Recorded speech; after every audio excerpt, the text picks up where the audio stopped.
Bonjour à tous, bonsoir à tous. Je tiens vraiment à faire un appel. Désolé. Faire un appel à la solidarité. Faire un appel à la population dite la majorité silencieuse. Voilà. Exactement. Après-demain, je vais vivre un jour très important pour le combat qu'on mène exactement depuis près de 2 ans par rapport à la malversation HLM dans son ensemble. C'est-à-dire qu'on a visité exactement plus de 50 villes. On a vu des personnes vivre dans des conditions juste incroyables dans des logements HLM, alors que les logements HLM ont pour vocation de faire en sorte que des personnes défavorisées qui vivent un contexte socio-économique difficile puissent vivre dignement. Et au jour d'aujourd'hui, la France n'a pas réussi ce pari. C'est une réalité. Et par rapport à cette corruption HLM, nous avons pu apercevoir qu'à Aulnay-sous-Bois, des personnes prenaient de l'argent afin de loger des personnes qui sont dans le besoin. Et la plupart de ces personnes-là sont des femmes et en situation très précaire. Donc, par responsabilité, on a assumé le fait de dénoncer cela, afin d'avoir des sanctions exemplaires par rapport aux personnes qui ont osé faire ce business macabre. Ce business macabre, désolé. Donc, par rapport à tout ça, la mairie d'Aulnay-sous-Bois, par la voix de sa conseillère municipale, m'assigne en comparution référée au tribunal de grande instance de Versailles, à 9 h du matin, alors que j'habite dans le 93, à Aulnay-sous-Bois. C'est à 70 km de où je réside. En plein été, en pleine vacances scolaires, en pleine semaine, un mardi. Voilà comment aujourd'hui, la France, ses institutions, utilisent les lois républicaines afin de m'étouffer, de nous étouffer. Car moi, je reste juste le porte-parole du mouvement La Révolution est en marche. Donc, en toute humilité, je vous demande, s'il vous plaît, partagez un maximum cette vidéo. Je vous demande, s'il vous plaît, partagez un maximum cette vidéo, toutes les personnes qui j'ai pu visiter chez eux. J'ai visité plus de 100 logements. Là où je vous demande à toutes ces personnes-là, je vous demande, pour une fois, là, c'est moi, j'ai besoin de vous. Vous avez eu besoin de nous. Moi, Adama Traoré, je suis venu chez vous. Vous avez eu besoin de nous. On a tout fait pour faire valoir vos droits. Et par rapport aux logements sociaux, on a eu des résultats concrets. On a évité 4 expulsions. On a fait muter, c'est-à-dire changer de logement, plus de 30 personnes. On a fait des manifestations devant les sièges de Emmaüs Habitat, devant les sièges de Immobilier 3F. Nous avons fait un gros travail de fond sur les échanges entre voisins par rapport à la loi Allure, qui a marché à Aulnay-sous-Bois, au 3000, dans un quartier très défavorisé. Là, ce n'est pas un jeu, car ces personnes-là me demandent exactement 100 000 euros. Ces personnes-là, c'est-à-dire des personnes représentant de la République, élus de la République, qui ont été élus par la population, se permettent à moi, Adama Traoré, me demander 100 000 euros. Je n'habite même pas en HLM. Je n'habite même pas en cité. Je n'habite même pas en quartier. Vous vous rendez compte? Eh bien, j'assume les responsabilités. J'assume mes responsabilités. Car je suis un révolutionnaire qui fait de la politique. Car je suis un révolutionnaire qui assume ses responsabilités. Donc, s'il vous plaît, mardi matin, à 7 h du matin, on a loué un car, ou du moins Nabil, le propriétaire de Alden Scout à Villepinte, nous a fait l'honneur de nous louer un car et de nous mettre à disposition. Le mouvement La Révolution est en marche, je le remercie et ne le remerciera jamais assez. Mais seule l'union sera notre force. C'est pas un jeu, donc je vous demande, s'il vous plaît, du plus profond de mon cœur, partagez cette vidéo un maximum. Tous ceux qui respectent les valeurs du mouvement La Révolution est en marche. Tous ceux qui respectent les actions qu'on a mis en place à l'échelle nationale sur 7 sujets à l'échelle nationale. Demain, c'est notre premier vrai rendez-vous. Demain, c'est notre premier vrai rendez-vous. Car demain, on va passer devant la justice républicaine. Et on va voir si la justice, elle existe. Pourquoi? Et là, je vais faire une annonce que j'aurais jamais dû faire, mais je vais quand même la faire. Car moi, Adama Traoré, j'ai été clair. Je ne crois pas en la justice républicaine. Mais demain, du moins après-demain, je vais aller face à la justice républicaine. Vous savez, la conseillère municipale, elle a porté plainte contre moi, elle a fait exactement une action civile.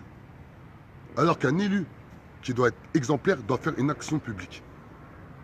Il doit faire une action publique. Pour ceux qui ne savent pas c'est quoi une action publique, c'est du pénal. Une action civile, c'est quand on demande de l'argent. Ça veut dire que de là, on voit directement l'intention de cette conseillère municipale. C'est me demander de l'argent alors que normalement, elle aurait dû exiger que je sois puni par la loi, puni par l'État. Car lorsqu'on porte plainte et lorsqu'on va dans un jugement, c'est l'État qui nous condamne.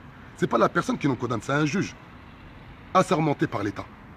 Comment ça se fait qu'aujourd'hui, en France, une élue, une conseillère municipale, au lieu de demander une sanction exemplaire, elle demande juste de l'argent? Non, elle demande exactement 100 000 euros.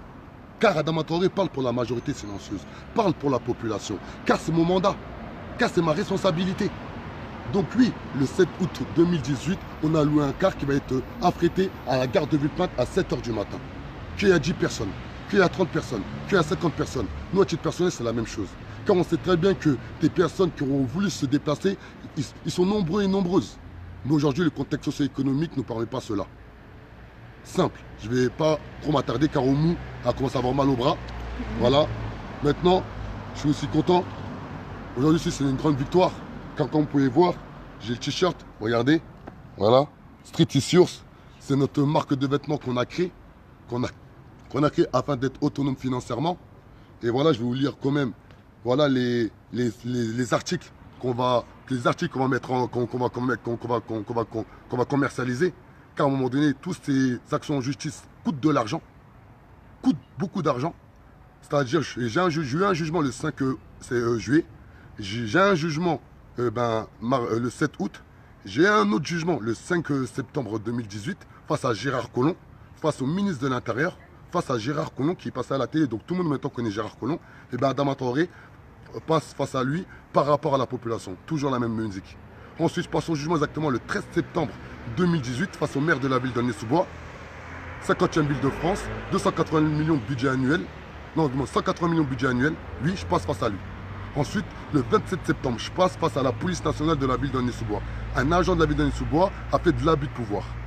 Ensuite, je passe en jugement le 27 novembre face à Alliance Police Nationale, le syndicat majoritaire en France, exactement face à Frédéric Lagache et M. Delage, les deux policiers les plus puissants de France, combinés avec Gérard Collomb. Les trois en même temps. Et vous savez quoi? On est prêt. Et aujourd'hui, je suis fier. Pourquoi? Car aujourd'hui, voilà, on va présenter notre marque de vêtements au même moment. C'est aujourd'hui, on va essayer de commercialiser des bérets pour la force du combat. On va essayer de commercialiser des t-shirts pour l'unification. On va essayer de commercialiser des manteaux pour la sécurité. On va essayer de commercialiser la chemise pour la diplomatie, comme vous pouvez voir là. On va essayer de commercialiser des bonnets pour la protection. On va commercialiser la ceinture pour notre vaillance. Et le polo pour l'union qui fait notre force. Qui fait notre force. Et ça, c'est une réalité. Vous avez bien vu que même dans la marque de vêtements qu'on va créer, qui s'appelle Street Issues, c'est notre rue, on va mettre des principes de vie, de base, de communion, d'amour, de paix, de savoir vivre ensemble et de faire ensemble. Donc, je vous demande au plus profond de mon cœur, s'il vous plaît, en toute humilité, partagez cette vidéo un maximum. Il faut que la France entière sache qu'il y a une réelle révolution qui se met en place en France. C'est pas un jeu. J'en ai perdu mon travail. Ils m'ont ramené des policiers cagoulés armés chez moi. Je me suis assis exactement sur 48 000 € d'indemnité de départ. Car le maire de la ville d'Aulnay-sous-Bois a fait le traite. Il a manqué à sa parole, il m'a trahi et au final, il m'a fait m'asseoir sur 48 000 € bruts. Et je vous en parle des belles et des meilleures. Mais je garde toujours la tête haute. Car moi, ma force, c'est vous. Moi, ma force, c'est vous, c'est la population. Et j'espère que ça, vous allez le comprendre. Et je tiens aussi, pour le mot de la fin, à m'excuser par rapport à la prise de position qu'on a pu avoir, du moins par rapport à la méthode de communication, par rapport à la rencontre avec le CRIF. On sait qu'on l'a mal faite. On l'a mal faite, ça on l'assume, on le dit. On a la chance que exactement le 8 août 2018, on va rencontrer l'UJFP, l'Union Juive de France pour la Paix. Voilà, on nous a beaucoup recommandé cette association. Et bien on va aller la rencontrer. Voilà. Et on vous fera un retour afin de vous faire comprendre que nous, nos intentions, c'est toujours la concertation avant la répression. Toujours la concertation avant la lutte. Toujours la concertation avant la guerre psychologique pour une paix morale. La révolution est en marche. Street Issues. Et personne ne peut l'arrêter. Ciao.